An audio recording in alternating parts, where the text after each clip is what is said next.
今日は私が妊娠中に使ってる、もしくは使ってた、妊娠妊婦さん用のグッズをいろいろ紹介したいと思います。今回も妊娠とか妊婦とかそういうキーワードがいろいろとね出てくるので、もしねそういうのを今の時期はちょっとあんまり聞きたくないなとかいう方は閉じてもらった方がいいかもしれないです。じゃあもうね早速ちょっとどんどん紹介していきます。つわり対策とかつわりのお話の動画の時に、ちょっと話して触れたと思うんですけど、つわり対策用の飴、もう今は全然食べてないけどつわりの時はねこれちょっとお世話になりました。って言ってもまだこっちしか食べてなくて、こっちは一回も食べなかったな。結局つわりの時って酸っぱいものが欲しくなって、酸っぱいもの食べるとちょっとすっきりする。食べ座りか吐き座りかとかいろいろよると思うんですけど、結構ねこれがネットに出てて、でこれ人気のやつちょっと高いんですよね。普通のキャンディーみたいな値段じゃないんですけど、この妊婦さん用というかつわり対策用の飴を2種類ね、韓国でネットで買ってみました。多分ね輸入品っぽいんですけどね、見た目。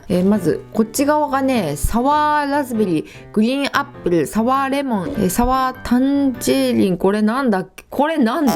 わかんない。もう一個なんか味が4種類入ってるんですけど、酸っぱい飴ですよね。こういうね飴を舐めて私は過ごしました。こっちもね妊婦さん用ですごくこの酸っぱいらしいんですね。でこっちの方がなんか見た目が可愛らしくて、一個一個がちっちゃいのもね特徴かなと。でも正直なんかもうつわりの時しんどすぎても見た目なんかどうでもいいわになってたからはい。でもこっちはね食べなかったな。このやつを結構買ってたから。でねちょっとどんどんいかないと山ほどあるんですけど、お次もじゃあつわり用に行くか。もうこれ空なんですけど、つわり対策で多分登場したと思う。なんか日本ではまだ認証されてないやつで、韓国とかあと海外では結構認証されててね、妊婦さんのつわりの時期、つわりを抑えるための薬としてよくね処方されるんですよ。っていうかね、正直これ韓国ではもうつわり、妊婦さんは絶対飲むぐらいにつわりがある方は処方してくれます。私韓国で知り合いのね方にも、子供出産した方、これつわりしんどかった時にあれ飲まなきゃダメだよって勧められた。す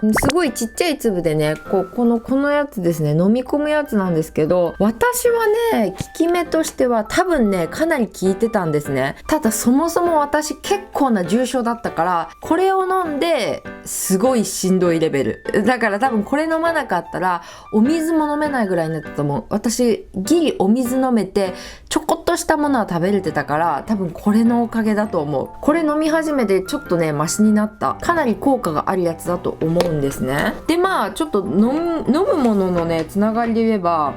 これ今妊娠中期に入るとその葉酸飲んでたのから鉄分に切り替わるんですよね。葉酸がちょっと含まれた鉄分みたいな感じのやつを勧められたのかな。それでもいいらしいけど、ちょっとそれは産婦人科さんと相談してもらって、どういうの飲めばいいですかで決めるといいと思うんですけど、私の場合明らかにねいろんなものが足りてなくって、鉄分は特に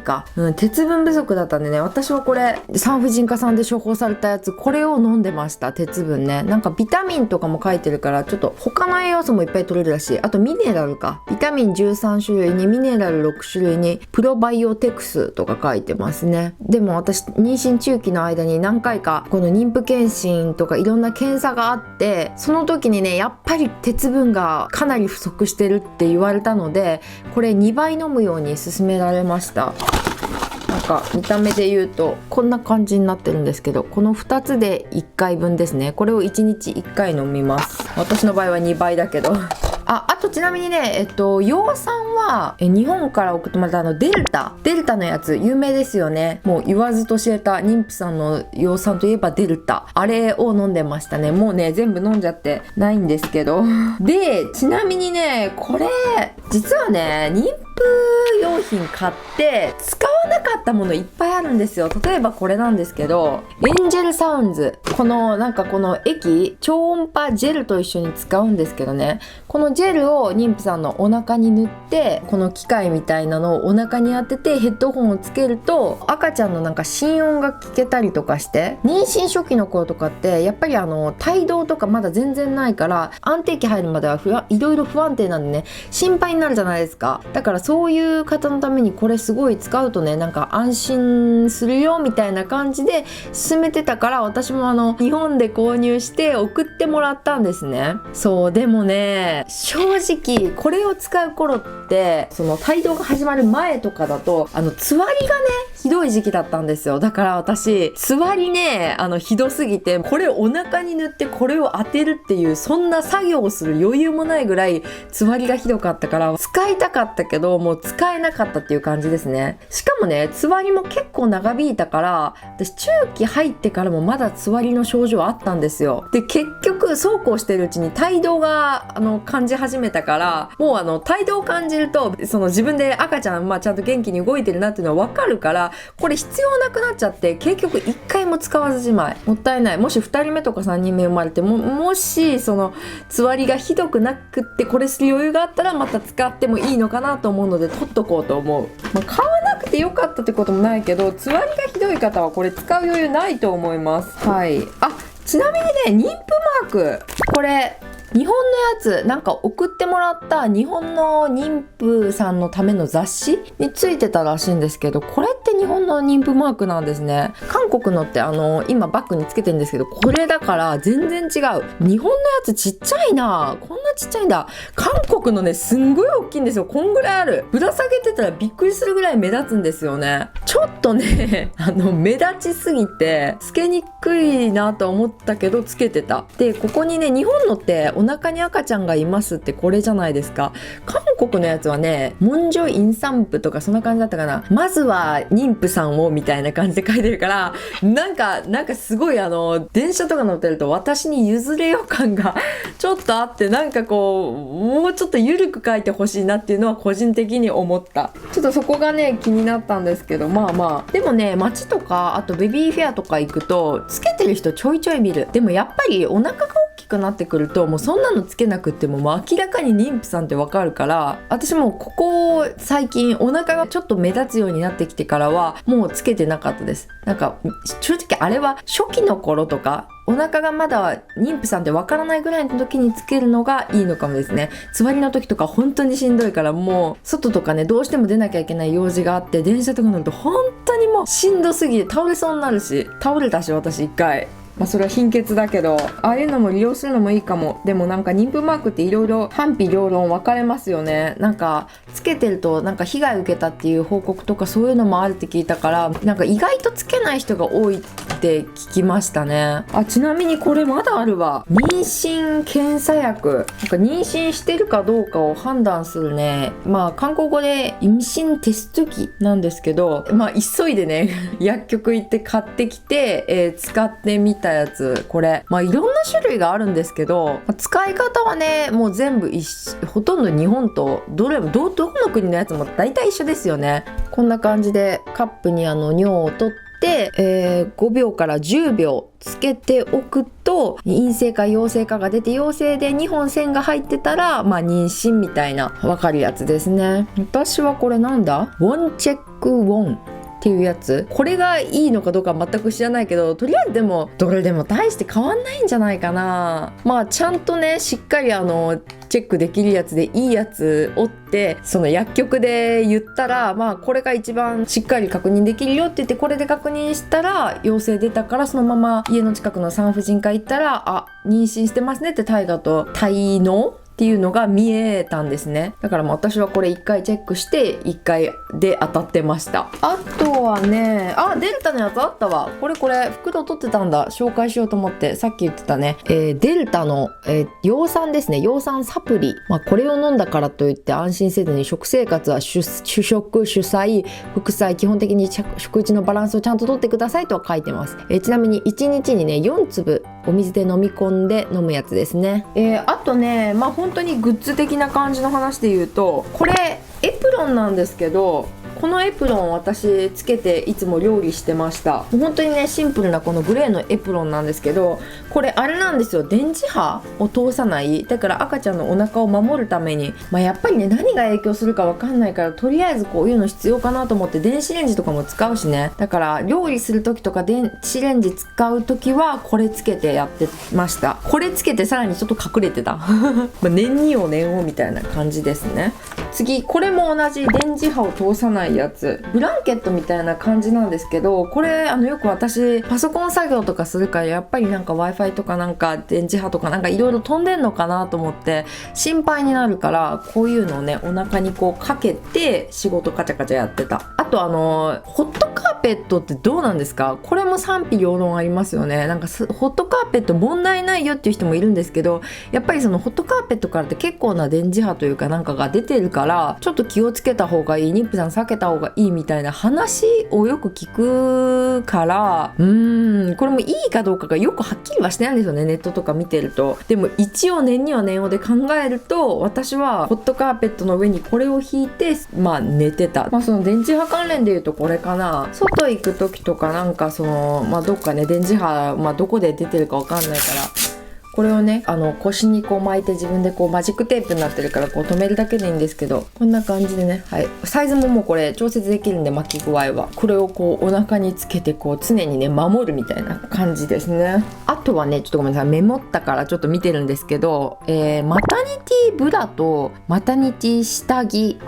下着は絶対必須かなって。普通のね下着だとお腹が大きくなった時にこのゴムがねちょうどこの子宮の下の方は圧迫するんですよね。私ちょっ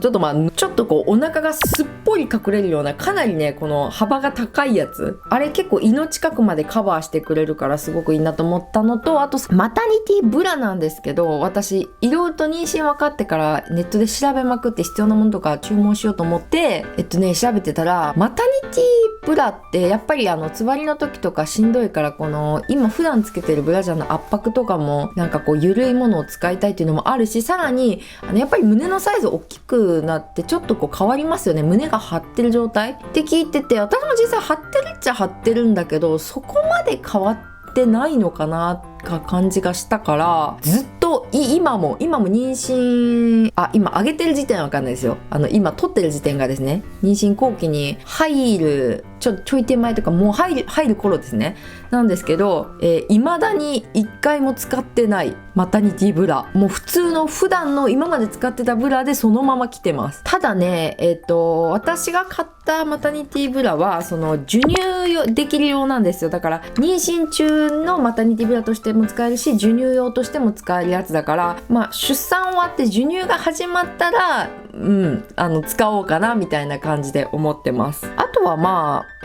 タニティ用のスカートは買いましたね。2枚だけ2種類、グレーとブラックだったかな。今のお腹を写す写真で多分履いてると思うんですけど、これマタニティ用ですね。お腹の部分がこうカバーしてくれてゆったりするから、で伸び縮みもすごいね楽で、生地もねすごい触り心地のいいやつで、私これ良かったなと思って、ネットで普通に韓国の G マーケットでパーッとインサンプチマーとかやってこういろいろ検索して出たやつだから、そんなに高くない。これも1つ1200円とか1300円とかで買ったやつだったかな。色違い2種類、これをもうただただずっと使い回してる、妊娠してからずっと。それ以外の服は私ゆるいワンピースいっぱい持ってるから、ちょっとゆるっとしたワンピースずっと着てて、特にねマタニティ用の服ってあんま買ってない。今がコロナっていうこともあって外出もそもそもしないし、つわりの期間なんてもうしんどすぎて外出ができないから、おしゃれをするっていうもう必要がもう一切その期間なかったんですよ。妊娠中ももちろんおしゃれしたいって方はマタニティ専用の